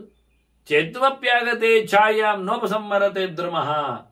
ಕಡಿಯಲು ಬಂದವನಿಗೂ ಮರ ನೆರಳನ್ನು ತಪ್ಪಿಸುವುದಿಲ್ಲ ಹೇಗೋ ಹಾಗೆ ಶತ್ರುಗಳಿಗೂ ಸಹ ಆತಿಥ್ಯವನ್ನು ಕೊಡಬೇಕೆನ್ನುವುದು ನಿಯಮ ಅಲ್ವಾ ಅಂತದೆ. ಹೇಳು, ಬಾಯ್ಬಿಟ್ಟು ಹೇಳು, ಏನು ಮಾಡಲಿ ನಮಗಾಗುವಂತೆ. ಅವ ಹೇಳುತ್ತಾನೆ, ಬಾಧತೆ ಖಲು ಮಾಂ ಶೀತಂ ಸಂತ್ರಾಣಂ ವಿಧೀಯತಾಂ. ನನಗೆ ಚಳಿ ಆಗ್ತಾ ಉಂಟಲ್ಲ ಈಗ, ಹಾಗಾಗಿ ಅದಕ್ಕೇನಾದ್ರೂ ಒಂದು ಚಳಿಯ ಬಾಧೆ ನಿವೃತ್ತಿಗೆ ನನಗೇನಾದ್ರೂ ಮಾಡಯ್ಯ ಹೇಳುತ್ತಾನೆ. ಆಯ್ತು. ಒಣಗೆಲೆಗಳನ್ನೆಲ್ಲ ಒಟ್ಟು ಮಾಡ್ತದೆ, ಒಟ್ಟು ಮಾಡಿಕೊಂಡು ಓಡ್ತದೆ ಹಕ್ಕಿ. ನಮಗೆ ಗೊತ್ತಾಯ್ತು ಯಾಕೆ ಅಂತ, ಒಣಗೆಲೆ ಒಟ್ಟು ಮಾಡಿದ್ದು ಓದ್ದು ಯಾಕೆ ಅಂತ, ಬೆಂಕಿ ತರಲಿಕ್ಕೆ. ಸಗತ್ವ ಅಂಗಾರ ಕರ್ಮಾಂತಂ. ಈ ಕೆಂಡಮಾರುವವನಲ್ಲಿ, ಕಮ್ಮಾರನಲ್ಲಿಗೆ ಅಲ್ಲಿ ಯಾವತ್ತು ಬೆಂಕಿ ಉರಿತಾ ಇರ್ತದೆ, ಕೆಂಡ ಮಾಡಿ ಅಲ್ಲಿ ಓಡಿತು. ಸಗತ್ತು ಅಂಗಾರ ಕರ್ಮಾಂತಂ ಗೃಹೀತ್ವಾಗ್ನಿಂ ಅಥ ಅಗಮತ್. ಅಲ್ಲಿಂದ ಬೆಂಕಿ ತಂದಿದೆ. ಬೆಂಕಿ ತಂದು ಒಟ್ಟು ಮಾಡಿದ ಎಲೆ ಮೇಲೆ ತತಃ ಶುಷ್ಕೇಶು ಪರ್ಣೇಶು ಪಾವಕಂ ಸ್ವಪ್ಯದೀಪಯಾತ್. ಚಂದ ಮಾಡಿದನ್ನು ಬೆಂಕಿ ಮಾಡಿತು, ಉರಿಸಿತು. ರೆಕ್ಕೆಯಲ್ಲಿ ಗಾಳಿ ಹಾಕಿ ಎಲ್ಲ ಒಟ್ಟು ಮಾಡಿ ಹೇಳ್ತದೆ, ಚಳಿ ಕಾಯಿಸು, ನಿನ್ನ ಮೈಯನ್ನೆಲ್ಲ ಅದರ ಪಕ್ಕಕ್ಕೆ ಒಟ್ಟು, ಚಳಿಯೆಲ್ಲ ಹೋಗ್ತದೆ ಅಂತ, ಬೆಚ್ಚಗೆ ಆಗತ್ತೆ ಅಂತ. ಆಯ್ತು ಅಂತ ಮೈಯಲ್ಲೆಲ್ಲ ಕಾಯಿಸಿಕೊಂಡು ಚಂದ ಮಾಡಿಬಿಟ್ಟ. ಅಕ್ಕಿ ಕಾಯ್ತಾ ಉಂಟು. ಹೇಳ್ತಾನವ, ನನಗೆ ನೀನು ಊಟ ಹಾಕಿದ್ರೆ ನಾನು ತಿಂತೇನಲ್ಲ, ನನಗೆ ಹಸಿವಾಗ್ತದಲ್ಲ, ನನಗೆ ತಿನ್ಲಿಕ್ಕೆ ಎಂತಾದ್ರೂ ಬೇಕಲ್ಲ ಅಂತ. ದತ್ತವ ಆಹಾರಂ ಇಚ್ಛಾಮಿ ತ್ವಯ ಕ್ಷುತ್ ಬಾಧತೆ ಹಿಮಾಂ. ಜೋರು ಹಸಿವಾಗ್ತಾ ಉಂಟು, ತುಂಬ ಅಲೆದಾಡಿ ಬಂದಿದ್ದೆ, ನೀನು ಆಹಾರ ಕೊಟ್ಟರೆ ನಾನು ತಿಂತೇನೆ ಅಂತ. ಅಕ್ಕಿ ಹೇಳ್ತದ, ಆಹಾರ ಕೊಡುದು ಎಲ್ಲಿ ಉಂಟು ಮಾರ, ನಮ್ಮಲ್ಲಿ ಆಹಾರದ ಪದ್ಧತಿ ಉಂಟ? ನಮೇ ಎಸ್ತಿ ವಿಭವೋ ಏನ ನಾಶೇಯಂ ಕ್ಷುಧಾತವ. ನಿನ್ನ ಊಟ ತೆಗಿಲಿಕ್ಕೆ ಬೇಕಾದ, ನಿನ್ನ ಹಸಿವು ತೆಗಿಲಿಕ್ಕೆ ಬೇಕಾದ ಊಟದ ವ್ಯವಸ್ಥೆ, ಔತಣದ ಕತೆ ನನ್ನಲ್ಲಿ ಎಂತ ಅಂದರೆ ಬೆಂಕಿ ತಂದಾಯ್ತು, ಬೆಂಕಿ ಮಾಡಿತ್ತು. ಬೆಂಕಿಯಲ್ಲಿ ಇನ್ನು ಪಾತ್ರ ಬೇಕು, ಪಾತ್ರೆಯಲ್ಲಿ ಕಾಳು ಬೇಕು, ಕಾಳು ಬೇಯಿಸ್ಲಿಕ್ಕೆ ನೀರು ಬೇಕು, ಅದಕ್ಕೆ ಮೇಲೆ ಕೆಳಗೆ ಮಾಡಲಿಕ್ಕೆ ಸಟ್ಟುಗೆ ಬೇಕು. ಇದೆಲ್ಲ ನಮ್ಮಲ್ಲಿ ಎಂತ ಉಂಟಾ? ನಮ್ಮಲ್ಲಿ ಎಂಥದ್ದು ವೈಭವ ಇಲ್ಲ, ನಮ್ಮಲ್ಲಿ ದ್ರವ್ಯವೇ ಇಲ್ಲ. ದುಡ್ಡು ಇದೆಲ್ಲ ತರಲಿಕ್ಕೆ ದುಡ್ಡು ಬೇಕು, ಇನ್ಯಾರಾದ್ರೂ ತರಬೇಕು. ಇಂಥದ್ದೆಲ್ಲ ನಮ್ಮಲ್ಲಿ ಇಲ್ಲ. ಉತ್ಪನ್ನೇನ ಹಿ ಜೀವಾಮ. ಹೇಗೆ ಮರದಲ್ಲಿ ಬೆಳೀತದೆ ಅದರಲ್ಲಿ ನಾವು ಬೆಳೆಯುತ್ತೆ. ನಮಗೆ ಅದನ್ನು ಮಾಡುವ, ತಯಾರಿಸುವ ಕಥೆ ಎಲ್ಲ ವ್ಯವಸ್ಥೆ ಇಲ್ಲ, ನಾವು ಮಾಡೋದಿಲ್ಲ. ಉತ್ಪನ್ನೇನ ಹಿ ಜೀವಾಮಹ ವಯಂ ನಿತ್ಯಂ ವನೌಕಸ. ನಾವು ಕಾಡಿನವರಲ್ವಾ, ಕಾಡಿನಲ್ಲಿ ಹೀಗೆ ಕತೆ. ಇದ್ದದ್ದನ್ನು ಇದ್ದಾಗೆ ಉಪಯೋಗಿಸಿಕೊಳ್ಳುವುದು, ಬಿದ್ದದ್ದನ್ನು ಬಿದ್ದಾಗೆ ಎಕ್ಕಿಕೊಳ್ಳುವುದು, ಅದರ ಆಚೆಗೆ ಇಲ್ಲ. ಅಷ್ಟರ ಬಿಟ್ಟರೆ ಮತ್ತೆಂಥದ್ದು ಇಲ್ಲ ನಮ್ಮ ಕಾಡಾಡಿಗಳಿಗೆ. ಅಲ್ಲ, ನಾನು ಕಾಡಾಡಿಗಳು ಅಂತ ಹೇಳಿದ್ದಂತ ತಕ್ಷಣ ಕಾಡಾಡಿಗಳು, ತಪಸ್ವಿಗಳು ಎಲ್ಲ ಕಾಡಾಡಿಗಳೇ. ವನೌಕಸ ಕಾಡನ್ನೇ ಮನೆ ಮಾಡಿಕೊಂಡವರು, ಅವರಾದ್ರೂ ಒಟ್ಟು ಮಾಡ್ತಾರೆ. ಬಿದ್ದದ್ದನ್ನೆಕ್ಕೆ ತಂದು ಕೂಡಿಸಿರ್ತಾರೆ. ನಮ್ಮಲ್ಲಿ ಕೂಡಿಸ್ಲಿಕ್ಕೆ ಅಷ್ಟು ದೊಡ್ಡ ಮನೆ ಇಲ್ಲ, ನಮ್ದು ನಿತ್ಯದ ಊಟ ಅಲ್ಲಿಗೆ ಆವತ್ತಾವತ್ತಿಗೆ. ಅವರಾದ್ರೆ ಆಶ್ರಮ ಅಂತ ಮಾಡಿರ್ತಾರಲ್ಲ, ಸ್ವಲ್ಪ ಜಾಗಿರ್ತದೆ, ಹಾಗಾಗಿ ಓಡಾಟ ಮಾಡಿದಾಗ ಸಿಕ್ಕಿದ ಹೆಚ್ಚಿದ್ರು ತಂದಿಡ್ತಾರೆ, ಮರುದಿನಕ್ಕಾಯ್ತು ಅಂತ. ಸಂಚಯೋ ನಾಸ್ತಿ ಚ ಅಸ್ಮಾಕಂ ಮುನೀನಾಮಿವ ಕಾನನೆ. ಋಷಿ ಮುನಿಗಳಾದ್ರೂ ಸಂಚಯ ಮಾಡಿಕೊಂಡಿರ್ತಾರೆ, ಒಟ್ಟು ಮಾಡಿಕೊಳ್ಳುತ್ತಾರೆ. ಒಂದಿಷ್ಟು ಒಮ್ಮೆಲೆ ಹೋಗುವಾಗ ಒಂದಿಷ್ಟು ಒಮ್ಮೆಲೆ ತರ್ತಾರೆ, ಇಡ್ಲಿಕ್ಕೆ ಬರ್ತದೆ. 10-50 ಹಣ್ಣುಗಳನ್ನು ತಂದು ಬಿಟ್ಟರೆ 4 ದಿನಕ್ಕೂ ಬರ್ತದೆ ಅವರಿಗೆ. ಒಣಗಿ ತಿನ್ನಿಸ್ತಾರೆ. ನಮಗೆ ತಂದು ಇಡುವುದು ಎಲ್ಲಿಗೆ? ನಮ್ಮಲ್ಲಿ ಸಂಚಯ ಇಲ್ಲ, ಈಗ ತರಲಿಕ್ಕೆ ವೈಭವ ಇಲ್ಲ. ತುಂಬಾ ಬೇಸರ ಆಯ್ತಂತದಕ್ಕೆ. ಮೋರೆ ಬಾಡಿಕೊಂಡು ಕೂತಿದೆ ಅಂತ. ಅತಿಥಿ ಕೇಳಿದ್ದು ಕೊಡಬೇಕು ಅಂತ ಕತೆ. ಅತಿ ಸತ್ಕಾರ ಮಾಡಬೇಕೆನ್ನೇನು ನನಗೆ ಭಾರಿ ಇಷ್ಟ, ಆದ್ರೆ ನನಗೆ ಈಗ ಆಗ್ತಾ ಇಲ್ಲಲ್ಲ. ಯೋಚನೆಯಲ್ಲಿ ಅದಕ್ಕೆ ಏನು ಹೊಳೆಯಿತು. ನಿನಗೆ ತೃಪ್ತಿ ಆಗುವ ವ್ಯವಸ್ಥೆ ಮಾಡುತ್ತೆ, ತರ್ಪಯಿಸಿ, ನಿನ್ನನ್ನು ಸಂತರ್ಪಣಗೊಳಿಸ್ತೇನೆ. ನನಗೂ ಇಷ್ಟ ಅತಿಥಿಯನ್ನು ಸಂತೋಷಗೊಳಿಸಬೇಕು. ಒಂದು ಸ್ವಲ್ಪ ಹೊತ್ತು, ಚೂರು ಹೊತ್ತು ಕಾಯಿ ಹೇಳಿ ಬೆಂಕಿಗೆ ಒಂದಿಷ್ಟು ತರಗೆಲೆಯನ್ನು, ಕಡ್ಡಿಗಳನ್ನೆಲ್ಲ ಜಾಸ್ತಿ ಮಾಡಿ ದೊಡ್ಡ ಬೆಂಕಿ ಮಾಡಿತ್ತು. ಕೇಳ್ತದೆ, ಋಷೀಣಾಂ ದೇವತಾನಾಂಚ ಪಿತೃಣಾಂಚ ಮಹಾತ್ಮನಾಂ ಶ್ರುತಃ ಪೂರ್ವಂ ಮಯಾ ಧರ್ಮ ಮಹಾನ್ ಅತಿಥಿ ಅತಿಥಿ ಪೂಜನೆ, ಅತಿಥಿಯ ಸತ್ಕಾರ ಮಾಡುವುದರಲ್ಲಿ ದೊಡ್ಡ ಪುಣ್ಯ ಉಂಟು ಅಂತ ನಾನು ಕೇಳಿದ್ದೇನೆ. ಎಲ್ಲರೂ ಹೇಳೋದು ಗೊತ್ತು ನನಗೆ. ಎಲ್ಲ ಪೂಜೆಗಳಿಗಿಂತ ಮಿಗಿಲದು. ಅಂದರೆ ಈಗ ಪಂಚಯಜ್ಞದಲ್ಲಿ ದೇವಯಜ್ಞ ಅಂತ ಉಂಟು, ಋಷಿಯಜ್ಞ ಅಂತ ಉಂಟು, ಪಿತೃಯಜ್ಞ ಅಂತ ಉಂಟು. ಇದು 3 ಮುಖ. ಅದು ಪಿತೃಯಜ್ಞ ಅಂದರೆ ತರ್ಪಣಾದಿಗಳು, ಶ್ರಾದ್ದಾದಿಗಳು, ತನ್ನ ವಂಶದವರ ಋಣ ಪರಿಹಾರದಲ್ಲಿ. ದೇವಯಜ್ಞ ಅನ್ನ ತನ್ನ ದೇಹವನ್ನು ಆಶ್ರಯಿಸಿಕೊಂಡು ನಡೆಸಿಕೊಡತಕ್ಕಂಥ ದೇವತೆಗಳ ಪ್ರೀತಿಯಲ್ಲಿ ಮಾಡತಕ್ಕ ಅಗ್ನಿಮುಖದ ಸಮಾರಾಧನೆ, ಅದು ಯಜ್ಞ ಅಂತ ನಾವು ಹೇಳುವಂಥದ್ದು. ತತ್ವಾಭಿಮಾನಿಗಳನ್ನು ಸಂತೋಷಗೊಳಿಸುವುದು. ಸಹಯಜ್ಞ ಪ್ರಜಾಸೃಷ್ಟ ಹೇಳಿದಾಗೆ ದೇವಾನ್ ಭಾವಯತಾನೇನೇನು ದೇವಯಜ್ಞ. ಎಲ್ಲ ಕಡೆಯಲ್ಲಿ ಯಜ್ಞ, ಯಾಗ, ಹೋಮ, ಹವನ ಅಂದರೆ ದೇವಯಜ್ಞ ಕೇಳಿತು. ಪ್ರಧಾನ ಮುಖ್ಯವಾದದ್ದು ನಾವು ನಮ್ಮ ಬದುಕನ್ನು ಹಸನು ಮಾಡಿಕೊಳ್ಳುವಲ್ಲಿ, ನಾವು ನನ್ನ ತಂದೆ ತಾಯಿಗಳನ್ನು ಸಂತೋಷಗೊಳಿಸುವಲ್ಲಿ ಪಿತೃಯಜ್ಞ. ಇನ್ನು ನಾವು ಕಲಿತು ಬಂದಿರ್ತೇವಲ್ಲ ಗುರುಗಳಿಂದ, ಹಾಗಾಗಿ ಅದು ಋಷಿಯಜ್ಞ. ಅಧ್ಯಯನ, ಅಧ್ಯಾಪನ, ಓದಿಸುವುದು ಎಲ್ಲ ಅದೊಂದು ಮುಖ. ಜ್ಞಾನಯಜ್ಞ, ತಾನು ಕಲಿತಿದ್ದಾನೆ, ಇನ್ನೊಬ್ಬರಿಗೆ ಕಲಿಸಿಕೊಡ್ತಾನೆ. ಇದು 3 ಯಜ್ಞಗಳನ್ನು ಮಾಡಲಿಕ್ಕೆ ಉಂಟು. ಈ 3 ಯಜ್ಞಗಳಿಗಿಂತಲೂ ಮಿಗಿಲು ಅತಿಥಿ ಯಜ್ಞ. ಇದರಲ್ಲಿ ಒಂದು ರೀತಿಯಿಂದ ಸ್ವಾರ್ಥ ಉಂಟು. ತಾನು ಕಲಿತು ಬಂದದ್ದಕ್ಕೆ, ತನ್ನ ಗುರುಗಳ ಋಣ ಪರಿಹಾರಕ್ಕೆ ತಾನು ಮಾಡತಕ್ಕಂತಹ ಸೇವೆ ಋಷಿಯಜ್ಞ. ತನ್ನ ಸುದೃಢತನಕ್ಕೆ ಗಟ್ಟಿಯಾಗಿ ಈ ದೇಹವನ್ನು ಪಡೆದು ನಿಂತದ್ದಕ್ಕೆ, ಈ ದೇಹವನ್ನು ದುಡಿಸಿಕೊಳ್ಳುವ ದೇವತೆಗಳಿಗಾಗಿ ಮಾಡತಕ್ಕಂಥ ಯಜ್ಞ ದೇವಯಜ್ಞ. ಅತ್ತ ಕಡೆಯಲ್ಲಿ ನಮ್ಮ ತಂದೆ ತಾಯಿಗಳು ಕೊಟ್ಟ ಈ ದೇಹಕ್ಕೆ, ಅವರ ಋಣ ಪರಿಹಾರಕ್ಕೆ ಮಾಡತಕ್ಕಂಥ ಪಿತೃಯಜ್ಞ. ಇದು 3 ಅಲ್ಲದೆ ಹೊರಗಿನವ ಅತಿಥಿಯಾಗಿ ಬಂದಿದ್ದಾನೆ, ಆಶ್ರಯಿಸಿಕೊಂಡು ನಿಂತಿದ್ದಾವೆ ಈ ಪ್ರಾಣಿ ಪಕ್ಷಿ ಪ್ರಪಂಚ. ಇವುಗಳಿಗೇನು ತಾನು ಸಂಪಾದನೆ ಮಾಡಿದ್ದನ್ನು ಹಂಚುತ್ತಾನೆ, ಕೊಡುತ್ತಾನೆ, ಅವರನ್ನು ಉಳಿಸ್ತಾನೆ, ಬದುಕಿಸ್ತಾನೆ. ಅದು ದೊಡ್ಡ ವಿಶೇಷ ಅಲ್ಲದ? ಈ ಪ್ರಾಣಿ ಪಕ್ಷಿಗಳಾದ್ರೆ ಎಲ್ಲೆಂದರಲ್ಲಿ ಹಾರಿಕೊಂಡು ಹೋಗಿ ತಿಂತಾವೆ, ಬರ್ತಾವೆ. ಅದರ ಅತಿಥಿ ಏನು ಮಾಡಬೇಕು? ಆಗ ತಾನೇ ಬರುವವ, ಹೊತ್ತು ಗೊತ್ತಿ ಹೇಳದವ, ಇರಬೇಕು ಮನೆ ಅಂತ ನೋಡಿ ನಿಂತವ. ಕೊಡದೆ ಹೋದ್ರೆ ಕತೆ. ಹಕ್ಕಿಗಳು ಯಾವ ಮನೆಗೂ ಹೊಕ್ಕುವುದಿಲ್ಲ, ಯಾರ ಅಂಗಳಕ್ಕೂ ಕಾಯುವುದಿಲ್ಲ. ಅತಿಥಿ ಆಗಲ್ಲ, ಮನೆ ನೋಡ್ತಾನೆ, ಬರ್ಲಿಕ್ಕೆ ಹೇಳ್ತಾರೆ ಅಂತ ಯೋಚನೆ ಮಾಡ್ತಾನೆ. ಬಾವಿ ಕಟ್ಟೆಯಲ್ಲಿ ನೀರು, ಕೈಕಾಲು ತೊಳೆದು, ಜಗಲಿಯಲ್ಲಿ ಊಟ, ಸ್ವಲ್ಪ ವಿಶ್ರಾಂತಿ, ಮತ್ತೆ ಮುಂದೆ ಹೋಗ್ತಾನ ಅವ. ಆ ಅತಿಥಿ ಅವತ್ತಿರುವುದಿಲ್ಲ, ಒಂದು ದಿನವೂ ನಿಲ್ಲದಿಲ್ಲ. ಅವನಿಗೆ ಒಂದು ಗುರಿ ಇದೆ. ಹೀಗಾಗಿ ಅವನಿಗೆ ನಾವು ಗೃಹಸ್ಥರು, ಮನೆ ಕಟ್ಟಿಕೊಂಡವರು ಒಂದು ಊಟ ಹಾಕಿ ಕಳಿಸಿಕೊಡುವುದು ನಮ್ಮ ಕರ್ತವ್ಯ. ನನಗೆ ಗೊತ್ತಾಯ್ತು, ದೊಡ್ಡ ಧರ್ಮ ಅಂತ ಕೇಳಿದ್ದೆ. ಮಾಡ್ತೆ ಹೇಳಿ ಯೋಚನೆ ಮಾಡಿ ಚಂದ ಮಾಡಿ. ಕುರುಶ್ವ ಅನುಗ್ರಹಂ ಸೌಮ್ಯ ಸತ್ಯಮೇತತ್ಸ್ ಬ್ರವೀಮಿತಿ. ನೀನು ಅನುಗ್ರಹ ಮಾಡಬೇಕು, ನನ್ನನ್ನು ಉದ್ಧಾರ ಮಾಡಬೇಕು ಹೇಳಿ ಬಹಳ ಚೆನ್ನಾಗಿ ದೊಡ್ಡದು ಮಾಡಿದ ಬೆಂಕಿಗೆ ತಮಗ್ರಿಂ ತ್ರಿಪರಿಕ್ರಮ್ಯ. ಆ ಅಗ್ನಿಗೆ 3 ಸುತ್ತು ಬಂತು. ಪ್ರವಿವೇಶ, ಪ್ರಾಸನ್ನಿಮ, ಖುಷಿಯಲ್ಲಿ, ಸಂತೋಷದಲ್ಲಿ ಅಗ್ನಿಗೆ ತಾನು ಹೋಗಿ ಬಿತ್ತು. ಇದವನಿಗೆ ಊಟ, ಹಸಿದವನಿಗೆ ಬೆಂದ ತನ್ನ ದೇಹ ತಾನು ಅಂತ ಹೇಳಿ ಯೋಚನೆ ಮಾಡಿಕೊಂಡು ಪ್ರತಿಜ್ಞೆಗೈದು ಸತ್ಯವನ್ನು ಉಳಿಸಲು ಹೊಸಗ ದೊಡ್ಡ ಧರ್ಮದಲ್ಲಿ ಆ ಹೆಂಡತಿಯಕ್ಕೆ ಹೇಳಿತ್ತು, ನನ್ನ ದೇಹದ ಮೇಲೆ ವ್ಯಾಮೋಹ ಬೇಡ ನಿನಗೆ ಬಿಡು ಅಂತ. ಅದು ಯೋಚನೆಗೆ ಬಂತು ಅದಕ್ಕೆ. ಜೊತೆಯಲ್ಲಿ ನಿನ್ನ ದೇಹದ ಬಗ್ಗೆಯೂ ಗಮನ ಕೊಡಬೇಡ ಅಂತ ಹೇಳಿದ್ದು ಅರ್ಥ ಆಯ್ತು ಅದಕ್ಕೆ. ಶರೀರೇ ವಾಚ ಸಂತಾಪಂ ಕುರ್ವೀತಾಹ ತ್ವಂ ಅಂತ. ಓ, ಇದೇ ಅರ್ಥ ಅಂತ ಖಂಡಿತ ಅದಕ್ಕೆ. ಹಾಗಾದರೆ ಹೆಂಡತಿ ಅಕ್ಕಿಗೆ ಆ ಭಾವನೆಗಳಿದ್ದವು. ಅತಿಥಿಗೆ ಊಟಕ್ಕಾಗಿ ನಾನೇ ಊಟ ಆಗಬೇಕು ಅಂತ.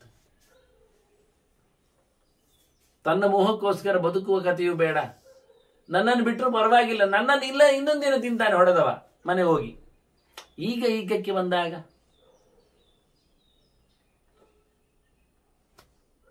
ನೋಡಿದ, ಗೊತ್ತಾಗ್ಲಿಲ್ಲ ಅವನಿಗೆ ಹಕ್ಕಿಯ ಕಥೆ. ಒಮ್ಮೆಲೆ ಗಾಬರಿ ಪಟ್ಟ. ಅಹೋ ಮಮ ನೃಶಂಸಸ್ಯ ಗರ್ಹಿತಸ್ಯ ಸ್ವಕರ್ಮಣ. ಕೆಟ್ಟ ಕೆಲಸ ಮಾಡಿದ್ನಲ್ಲ. ನಿಂದೆಗೆ ಒಳಗಾಗಿದ್ದೆ ನಾನಿಗೆ. ಜನ ನನ್ನನ್ನು ನಾಳೆ ಗುರುತಿಸಿ ಬೈತಾರೆ, ಇವನೇ ಬೇಡ, ಇವ ಬೇಡ ಅಂತ. ಭಯಾನಕವಾಗಿ ಹಕ್ಕಿಯನ್ನು ಕೊನೆ ಮಾಡಿಕೊಂಡಲ್ಲ ಇವ. ಮನೆಗೆ ಬಂದವನೇ ಆಹುತಿಯಾಗಿ ಬಿಟ್ಟ ಸಂತೋಷದಲ್ಲಿ. ಅತಿಥಿ ಸೇವೇಂದ್ರಿಗೆ. ನಾವು ಎಳೆಯಲಿದ್ದಾಗ ಗಮ್ಮತ್ತಿತ್ತು ನಮಗೆ. ನಾವು 8-10 ಮಕ್ಕಳು ಒಟ್ಟಿಗಿದ್ದವರು ಅಪ್ಪಮ್ಮನಿ. ಉಡುಪಿ ನಮ್ಮದು 10 ಮನೆಯ ಮನೆ, 10-12 ಮನೆ. ಉಡುಪಿ ಅಂತೂ ಸಂಕ್ರಮಣೋತ್ಸವ ಹೀಗೆಲ್ಲ ಮಹಾಕುಂಭಮೇಳ ಎಲ್ಲ ಇಲ್ಲ ಉಡುಪಿಯಲ್ಲಿ. ಸುಳ್ಳುರಿ, ನನಗೆ ಅರ್ಥ ಆಗುವುದಿಲ್ಲ. ಅದು 144ರ ಕತೆ ಗೊತ್ತಿಲ್ಲ ನನಗೆ. 12 ಯಾವತ್ತು 12 ಆಗ್ತಾ ಇರ್ತದಲ್ಲ, ಯಾವ 12ರಿಂದ ಗುಣಿಸ್ಬೇಕು 12ಕ್ಕೆ ಅರ್ಥ ಆಗುವುದಿಲ್ಲ ಬಿಡಿ. ಉಳಿದದ್ದೆಲ್ಲ ಸರಿ. ಪ್ರಯಾಗದ ಮಹಿಮೆಯ ಬಗ್ಗೆ ನಾನು ಮುಂದೊಂದು ದಿನ ಲೇಖನ ಹಾಕಿರುತ್ತೇನೆ. ಎಷ್ಟು ಎತ್ತರ ಅದು ಗಂಗೆ ಅಂತ, ಯಮುನೆ ಅಂತ ಒಂದಿಷ್ಟು ಲೇಖನ ಈ ಬಾರಿ ಕೊಟ್ಟಿರುತ್ತೇನೆ. ಆದರೆ ಉಡುಪಿ ಎಲ್ಲಕ್ಕೂ ಕೃಷ್ಣನ ವಾರ್ಷಿಕೋತ್ಸವ, ಲಕ್ಷದೀಪೋತ್ಸವ, ಅದಕ್ಕೂ ಮುಖ್ಯವಾಗಿ ಕೆಲವೊಮ್ಮೆ ಶುದ್ಧವಾಗಿ ನಡೆಯುವ ಮುದ್ರಾಧಾರಣೆ, ಇಂಥಕ್ಕೆಲ್ಲ ಎಲ್ಲೆಂದರಲ್ಲಿ ನಮ್ಮ ಮನೆಗೆ ನಮ್ಮವರು ಬರುವುದುಂಟು. ಬಂಧುಗಳೇ ಬಂದಾಗ ಅಂದರೆ ಕೃಷ್ಣನ ಉಡುಪಿಗೆ ಅಂತ ಬಂದವರು ನಮ್ಮ ಮನೆಯಲ್ಲಿ ತಂಗ್ತಾರೆ. 1-2 ದಿನದಲ್ಲಿ ಎದ್ದು ಹೋಗ್ತಾರೆ. ಮತ್ತೆ ಇವತ್ತಿನಾಗಿ ಆವತ್ತಿನ ಒಂದು 50 ವರ್ಷದ ಹಿಂದಿನ ಇತಿಹಾಸ ಇವುಗಳೆಲ್ಲ. ಆಗ ಬಂದವರಿಗೆ ನಮ್ಮಲ್ಲಿ ಚಾವಡಿ ದೊಡ್ಡದಿದೆ. ಒಂದು 10-6 ಜನ ಒಮ್ಮೆಗೆ ಬಂದರೂ ಮಲಗಬಹುದು, ಅಷ್ಟು ಜಾಗ ಇದೆ. ಅದಕ್ಕೇನು ಕೊರತೆ ಇಲ್ಲ. ಊಟಕ್ಕೇನು ಅವರು ಇಲ್ಲಿ ತತ್ವದಲ್ಲಿ ಇರುವುದಿಲ್ಲ, ಅದು ಮಠಕ್ಕೆ ಊಟಕ್ಕೆ ಹೋಗ್ತಾರೆ, ಅದು ವಿಷಯ ಅಲ್ಲ. ಇರ್ಲಿಕ್ಕೆ ಬೇಕು ಮುಖ್ಯವಾಗಿ ಮನುಷ್ಯನಿಗೆ, ದಾರಿಯಲ್ಲಿರುವುದಲ್ಲ. ಹಾಗಾಗಿ ಬಂದವರು ಮಲಗಿದಾಗ ಅವರಿಗೆ ಚಾಪೆ, ಬಟ್ಟೆ ಇವೆಲ್ಲ ಬೇಕು. ಅದರ ಹೆಚ್ಚಿಗೆ ವಿಷಯ ಅಂದರೆ ತಲೆಗಿಂಬು ಬೇಕು ಅವರಿಗೆ. ಕೆಲವೊಮ್ಮೆ ಸೀನಿಯರ್ಸ್ ಬಂದಿರುತ್ತಾರೆ, ನಮ್ಗೆ ಗೊತ್ತು, ಇವತ್ತು ನೆನಪಿದೆ ನನಗೆ.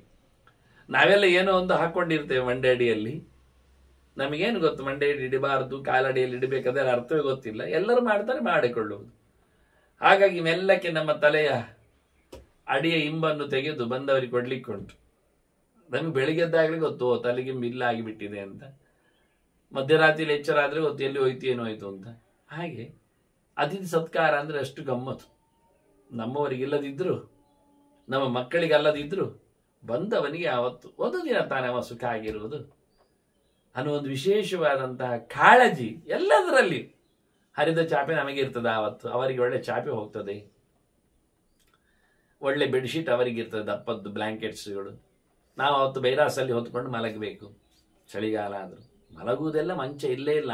ಆಗೆಲ್ಲ ನೆಲವೇ ಎಲ್ಲರಿಗೂ. ಎಷ್ಟು ಮಂಚ ಇಡಬೇಕಾಗತ್ತೆ ಮನೆಯೊಳಗೆ ಮಂಚ ಆದರೆ. ನೆಲದಲ್ಲಿ ಮಲಗಲಿಕ್ಕೆ, ನೆಲದಲ್ಲಿ ಚಾಪೆ. ಅದು ಚಾಪೆ ಗಮ್ಮತ್ತು. ಒಂದು 10-20 ನಿಮಿಷ ಚಾಪೆಯನ್ನು ಬಿಡಿಸುವುದರಲ್ಲೇ ಇರುತ್ತದೆ. ಒಲಿಯ ಚಾಪೆ ಬಿಡಿಸುವುದು, ಅದು ಉರುಳಿಕೊಳ್ಳುವುದು. ಹೀಗೆ ಬಹಳ ಸಂಭ್ರಮಿಸಿಕೊಂಡ ಆತಿಥ್ಯದ ನೆಲೆ ಅವನಿಗೆ ತುಂಬ ಸಂಕಟ ಆಯಿತು. ಬೈದುಕೊಂಡ, ನೊಂದುಕೊಂಡ, ಅಯ್ಯೋ ದೇವರೇ ನನ್ನಿಂದಾಗಿ ಆಯ್ತಲ್ಲ, ಏನು ಮಾಡಿಕೊಂಡೆ. ಅಧರ್ಮ ಸುಮಹಾನ್ ಘೋರ, ದೊಡ್ಡ ಅಧರ್ಮವಾಯಿತು. ಆತಿಥ್ಯಕ್ಕೆ ಮನೆ ಮಂದಿಯನ್ನು ಮಾತಾಡಿಸಿಕೊಂಡು ಅವರನ್ನೇ ನುಂಗಿ ಹಾಕುವ ಮಟ್ಟಿಗೆ ಬಂತಲ್ಲ ಮಹಾರಾಯ. ಮನೆಯನ್ನೇ ಶೂನ್ಯ ಮಾಡುವ ಕೆಲಸ ಆಯ್ತಲ್ಲ ಇದೀಗ. ಅಧರ್ಮ ಸುಮಹಾನ್ ಘೋರ. ಅತಿಥಿ ಸತ್ಕಾರ ಅಂದ್ರೆ ನುಂಗಿಬಿಡುದು ಅವನನ್ನೇ. ನನಗೇನು ಗತಿಯ ಇನ್ನು ಅಂತ ಬಹಳ ವಿಚಿತ್ರ ಮಾಡಿಕೊಂಡೆ ನಾನು. ನನಗಿನ್ನು ಗತಿ ಒಳ್ಳೆಯದಿಲ್ಲ ಅಂತ ಹೇಳಿಕೊಂಡು ಮರುಗಿದ. ಸಂಕಟಕ್ಕೊಳಗ. ಪಂಚಯಜ್ಞಗಳ ಪ್ರಭಾವ ಇದು ಒಂದು ದೃಷ್ಟಿಯಿಂದ. ಹೋಮೋ ದೈವ ಬಲಿರ್ಭೌತಃ ನೃಯಜ್ಞ ಅತಿಥಿ ಪೂಜನಂ ಅಧ್ಯಾಪನಂ ಬ್ರಹ್ಮಯಜ್ಞ ಪಿತೃಯಜ್ಞಸ್ತು ತರ್ಪಣಂ ಅಂತ. ಇದೇ ಭಾರತದ್ದೇ ಗೆರೆ ಮತ್ತೊಂದು ಕಡೆಯಲ್ಲಿ.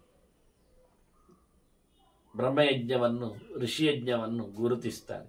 ಓದಬೇಕು, ಓದಿಸಬೇಕು, ಕಲಿಬೇಕು, ಕಲಿಸಬೇಕು, ಜ್ಞಾನ ನೈರಂತರ್ಯ ಇರಬೇಕು ಅಂತೇಳಿ. ಹಾಗೆಯೇ ಹೋಮೋ ದೈವ, ದೇವತೆಗಳ ಸಂತೃಪ್ತಿಗೋಸ್ಕರ ನಿಜವಾಗಿ ಅಗ್ನಿಮುಖದ ಆರಾಧನೆ ಅಲ್ಲಿ, ಇಲ್ಲಿಲ್ಲ. ಇಲ್ಲಿ ಜ್ಞಾನಾಗ್ನಿ. ಜ್ಞಾನಾಗ್ನಿ ಸರ್ವಕರ್ಮಾಣಿ ಭಸ್ಮಸಾತ್ ಕುರುತೆ ಅರ್ಜುನ ಅಂತ. ಮಾಡಿದ್ದೆಲ್ಲದರ ಪಾಪದ ನಿವೃತ್ತಿಗೆ ಅಧ್ಯಯನ, ಅಧ್ಯಾಪನ, ಓದು, ವಿದ್ಯೆಯ ಪರಂಪರೆ. ಪಿತೃಯಜ್ಞಸ್ತು ತರ್ಪಣ, ತಂದೆ ತಾಯಿಗಳ ಸಂತೃಪ್ತಿ, ಅದು ಪಿತೃದ್ದೇಶ್ಯ ಮಾಡುವಂಥದ್ದು. ಅಂದರೆ ಪಿತೃವಂಶವೇ ಬೇರೆ ಉಂಟು. ಇವರಿಗೆ ತಂದೆ ತಾಯಿಗಳಿಗೆ ಮಾತ್ರ ಅಲ್ಲ, ಅವರಿಗೆ ಅವರ ನಿಯಂತ್ರಿಸತಕ್ಕಂಥ ಪಿತೃದೇವತೆಗಳು, ದೈವೇ ಸಹ ಸಹಾರಾಧ್ಯ ಅಂತ. ಅದಕ್ಕೂ ಮಿಗಿಲಾಗಿ ಸುತ್ತಮುತ್ತಲಿನ ಸೊತ್ತುಗಳ ಜೊತೆಯಲ್ಲಿ ಮನುಷ್ಯ ಬಂದವರಿಗೆ ಸಂತೃಪ್ತಿಯನ್ನು ಕೊಡತಕ್ಕ ಈ ಚಿಂತನೆಯಿಂದಾಗಿ ಇವ ಮುದುಡಿ ಹೋದ. ಹೇಳುತ್ತಾನೆ, ಇದಕ್ಕಿನ್ನು ನನಗೆ ಬೇರೆ ಶಿಕ್ಷೆ ಇಲ್ಲ, ನ ಸಂಶಯ ಅಂತ. ನಾನು ಖಂಡಿತವಾಗಿಯೂ ಮಹಾ ಅಪರಾಧ ಮಾಡಿದ್ದೇನಲ್ಲ ಅಂತ ಗಾಬರಿಪಟ್ಟು, ಏನಾಯ್ತೋ ಅರೆ ಕ್ಷಣದಲ್ಲಿ ನಡೆದ ಕಥನೆ, ದೊಡ್ಡದಾಗಿ ಬೆಂಕಿ ಮಾಡಿದೆ, ಅದು ಬಿದ್ದಾಯಿತು ಅಂದ ತಕ್ಷಣ ಎಂತ ಮಾಡ್ಲಿಕ್ಕೆ ಆಗಲಿಲ್ಲ. ಏನು ಮಾತಾಡ್ತಾನೆ ಇನ್ನವನ ಅಳುಗಳು, ಅವನ ಬದಲಾವಣೆ, ಇದೆಲ್ಲ ಚಿಂತನೆ ಬಹಳ ಸುಂದರವಾಗಿ ಭೀಷ್ಮರು ಕಥೆಯನ್ನು ಉಲ್ಲೇಖ ಮಾಡ್ತಾರೆ. ಅದನ್ನು ಮುಂದೆ ಕೇಳುವ ವಂದನೆಗಳೊಂದಿಗೆ ಶ್ರೀಕೃಷ್ಣ.